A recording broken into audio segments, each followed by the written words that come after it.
যারা ভোট কেন্দ্রে ভোট ডাকাতি করতে আসবে, যারা সন্ত্রাসী কায়দায় আমাদের অধিকারকে হরণ করতে আসবে, আমরা সেই ভোট কেন্দ্রে মুজাহিদের ন্যায় আমরা দাঁড়িয়ে থাকবো ইনশাআল্লাহ। যারা ক্ষমতায় এসেছিলেন প্রত্যেকেই বাংলাদেশের এই 54 বছরে তারা তাদের আধিপত্য বিস্তারের লক্ষ্যে কাজ করেছিল, তারা তাদের আখের গুছিয়েছিল, কিন্তু বাঙালি জাতির কোনো ভাগ্যের পরিবর্তন হয়নি।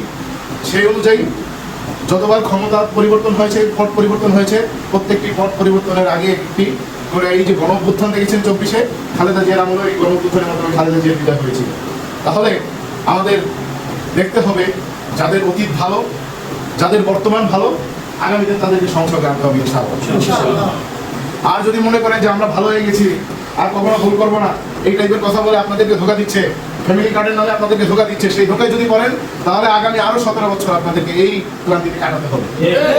এই জন্য আমি আমার ভাইদেরকে বলবো, এই বছর আপনাদের জন্য অত্যন্ত গুরুত্বপূর্ণ, বিশেষ করে ছাত্র আন্দোলন।